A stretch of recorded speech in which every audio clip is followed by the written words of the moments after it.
The word APU is a curse word to me. APU, $200 quote-unquote gaming PC. That's not a gaming PC.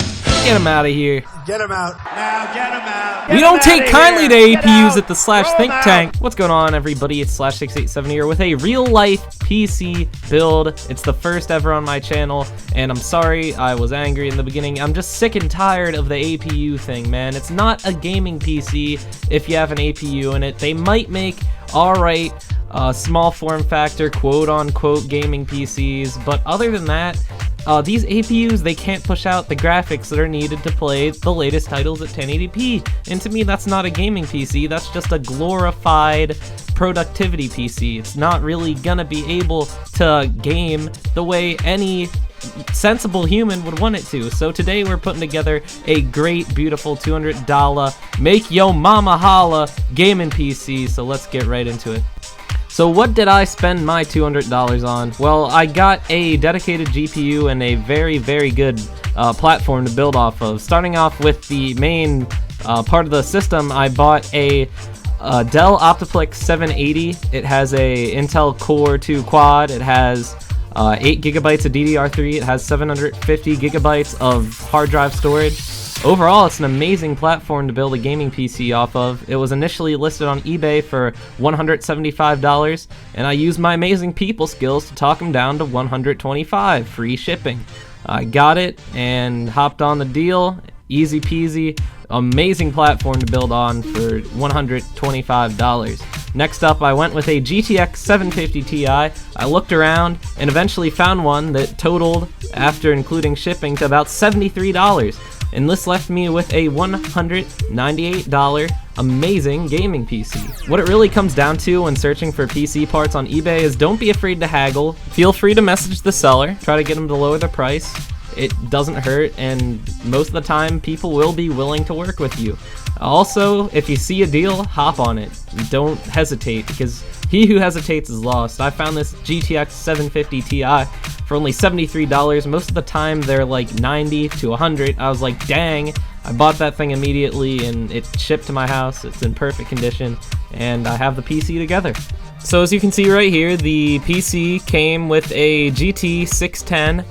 The cable management wasn't really that good, but it's no big deal. But like I said, it did come with a GT 610, and it is a single slot card. Turns out that this case only supports single slot graphics cards, and this GTX 750 Ti was dual slot, so I had to kind of finagle with it, kind of do some creative rigging. Like I've mentioned in past videos, you have to do sometimes. I had to take off the metal faceplate that's in front of the display options. I just unscrewed that. It was pretty simple. A few screws that came off and it fit into the PC and it worked fine. So it would be good if I could secure it down, because it is kind of a little bit wiggly in there, which isn't really good for the PCIe lane, I'm sure, or the connectors. So I'm gonna fix that, maybe just use a zip tie and tie it up. But other than that, it fit in perfectly. Very quick process. You wouldn't really have to have a lot of PC knowledge to do it, and I was up and running right away. I didn't mention it earlier, but the PC did come pre-installed with Windows 10, so I didn't have to worry about that. Just turned it on, installed the graphics card drivers, and I was good to go. Now on to the important part. How does this thing run games? I did a series of benchmarks including Assassin's Creed Rogue, BioShock Infinite, Counter-Strike Global Offensive, Metro Last Light, as well as Mountain Blade Warband. So there's a good variety of CPU intensive as well as GPU intensive games here, so you should be able to get a pretty good idea of what kind of performance you're going to expect for whatever game you're willing to play. All benchmarks were run on ultra settings except for motion blur.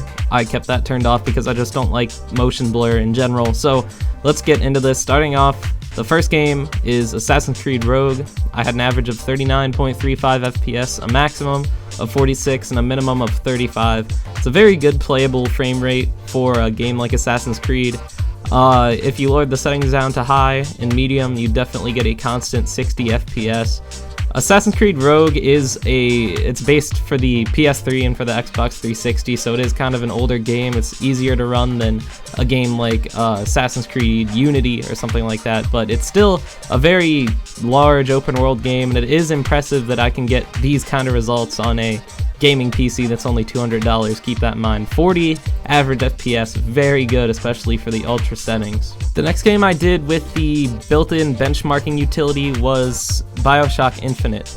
This game is getting older, but it still can punish a GPU with the ultra settings turned on, and this system did just fine on the ultra settings, getting an average of 51.51 FPS, a minimum of 13.2, and a maximum of 107.78. So very good numbers for a $200 build. 51 average is definitely more than playable. If you knock down the settings to high, you'd be getting a constant 60, so definitely good results in BioShock Infinite, and it just goes to show that that 750 Ti is definitely a powerhouse. Up next is CSGO. This game had no problem at all with CSGO. We had an average of 112 FPS, minimum of 80, and maximum of 163. Very good, very playable frame rates for sure. Everything turned up to ultra once again. Just overall buttery smooth. I did the benchmark on Dust 2, which is a very popular map, so you kind of get a good idea. It was in a 10-person competitive server, and like I said, 112 average FPS, you really can't go wrong with that. Very high, very good FPS for a competitive shooter like CSGO, where a high frame rate is very important. So this build will definitely not let you down in CSGO. Very good results this time around. Next up, I have Metro Last Light. It's kind of similar to BioShock Infinite, that it is getting a little bit older, but it still can punish a GPU, it still can punish a CPU. Very good looking game for the time, and definitely a good game to use as a benchmark. So for the average FPS, once again on the ultra settings, we had 39.85, minimum was 34 and maximum was 58. Very good results for Metro Last Light. I was definitely very surprised we did this well, and if you lower the settings to high or medium, you would be getting 60 plus FPS. All these benchmarks are in 1080p, by the way. I didn't really point that out in the beginning, but yes, very good results. I'm very happy with the 750 Ti. I didn't think it would perform this well, but it is chugging right along, and it pumped out some great benchmarks. I definitely thought the Intel Core Quad would be enough, but I just didn't expect to see these kind of great results, so I'm very happy with the performance in Metro Last Light. The last game I benchmarked was Mountain Blade Warband. Usually it can be a punishing game when you're facing a whole bunch of NPCs. If you're having a battle with like 1,000 plus people in it, it is very punishing on the CPU, but in this case there are only about 7 other enemies, so it chugged right along, constant 60 FPS, no problem at all. But if you did have a large-scale battle going on, I would say that it would drop down to 30 to 40 FPS average. But for what it is, definitely a very good game to benchmark, and a great, steady, constant 60 FPS with not a whole much chaos going on. But overall, I'm very happy with this machine's performance in these benchmarks. This build really just goes to show you that if you're willing to purchase used parts, and if you're willing to hunt around for a good bargain, you can really come out with something great, something special, something that's actually going to play games, not an APU. You just gotta remember to stay patient, just keep looking, keep searching. It doesn't even have to be eBay, it could be Craigslist, it could be a yard sale, but if you look around and you try hard enough, you can find a good deal. You'll always be able to find desktop PCs. They're all over the place, really, for sale. If you just look, a thrift shop, anything like that, just look for something like that. Look for something like my Intel Core Quad with the 8 gigs of RAM and all that. It was a very good deal for me, $125. You can find something like it too. It's not that hard. And then just get a GTX 750 Ti. It doesn't require any extra power, and I was powering this build off of a 300 watt power supply. It really, I mean, these GPUs, the 750 Ti's, are so efficient. They can run off 300 watt power supplies, and it doesn't even matter. I just wouldn't try any kind of heavy overclocking if you're gonna run off a 300 watt power supply, but I did it in all these benchmarks and it worked out fine. So if you're just interested in dipping your toe into the waters of gaming PCs, this is a great choice.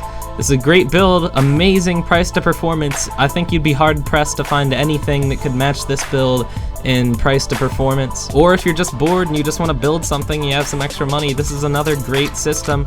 Or even if you have like a brother or sister or something, or somebody who just wants to get into PC gaming, build this for them, they'll enjoy it. It's only $200 and plays modern day games very well. So I hope you all enjoyed this video. If you want to see more real life PC builds, just, you know, be sure to smash that like button. That's what it all comes down to, really. If I get the likes, if I get the views, it's going to help me be able to create more of these, because believe it or not, yeah, that's $200 of my own money I had to spend to build this thing.